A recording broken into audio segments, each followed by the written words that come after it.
Have you rehearsed already? This morning. Mm-hmm. How is this orchestra taken to it? Excellent. I mean, the funny thing is with this piece that it's so different that people, I think they're just stunned. Through the first reading of it, it's just, there's so many new sounds and rhythms, and you got to give everyone about an hour to just kind of get their head back on their necks and start understanding the sounds. I mean, the funny thing is when I start playing in the cello range, I look over at, the violas and the celli, not not like that, but it's just funny for them to see me up there with this position, this violin position, and playing so low. So it's a trip. How many times have you done this in performance? I mean, you played his violin concerto, by his count, 60 times. How many times have you done Dharma? Do you know?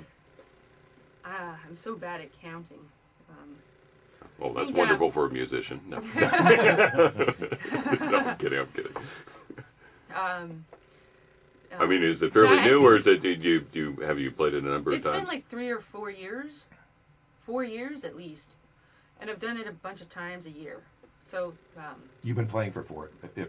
About, yeah, and I've gotten much more comfortable just with this amount of time with how the instrument works, and I'm really feeling much.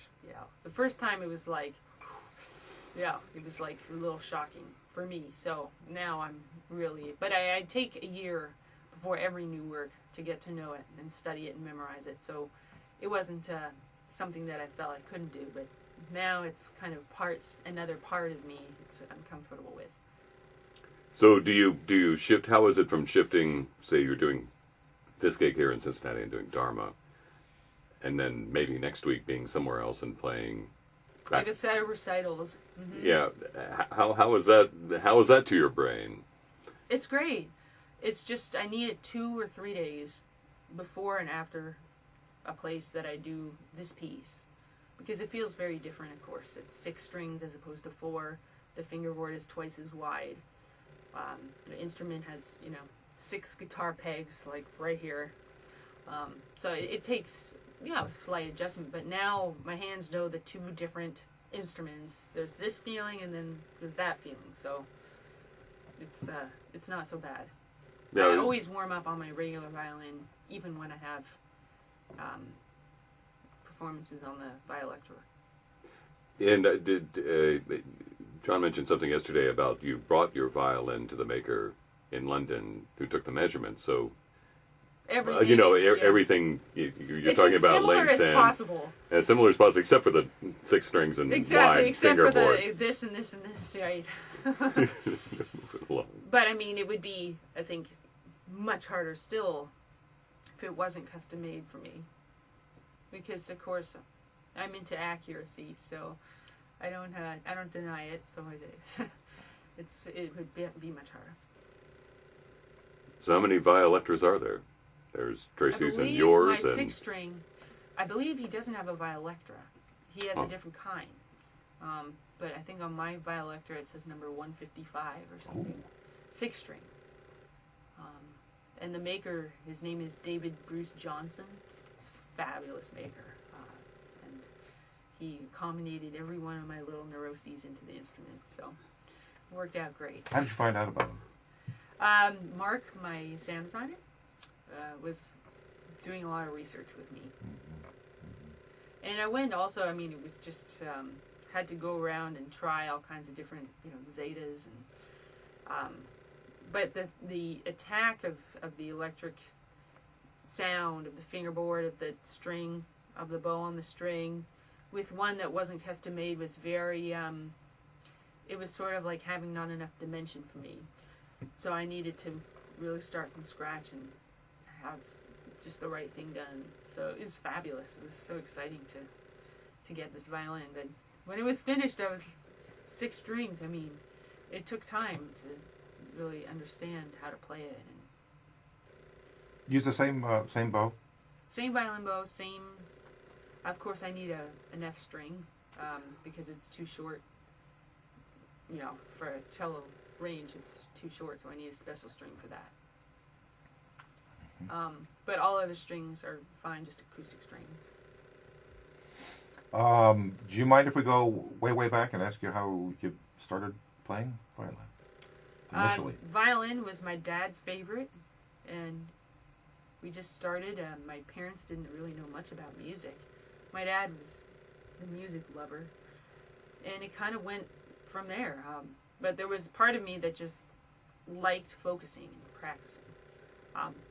It's so very hard. I mean, my son is 7 now. I'm turning 8 soon, and he likes practicing, but not for longer than about a minute. And there was just something about me and focusing that worked well. So you cannot force a square peg into a round hole.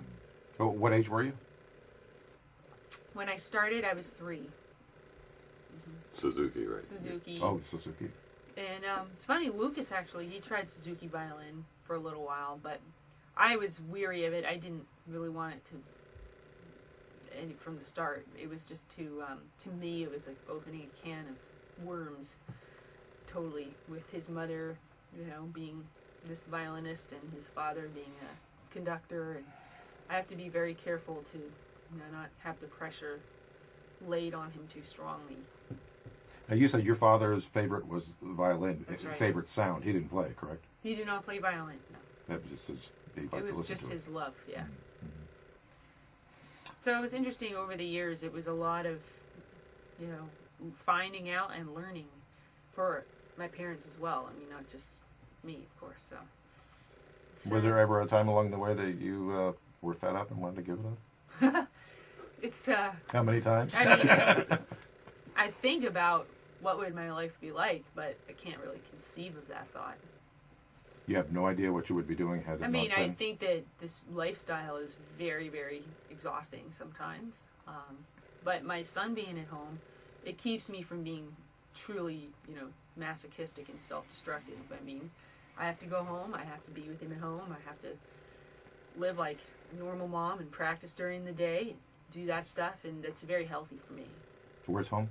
New York. Mm-hmm. Otherwise, you can just be on the road your entire life, and then it's sort of like your life is in this strange vacuum. Like, who am I and where am I? Everywhere and nowhere. How did having a child affect you as a musician? Because having children is such Fabulous. a life-changing experience. I think it was the best thing I could have done, actually, because first of all, there was so much pressure put on me as the violinist that I was doing as much as I could possibly do with the violin, but I felt like there's more to me than just being a violinist. And I've always loved kids and giving to kids and having lots of fun play and, tons of immaturity on my end. It's always fun. And it just grounded me, I have to say. I mean, it was, life was not very grounding before him. So it was a very good addition just to my adventures in life. I mean, just to play also about this whole life, new life is adds dimension.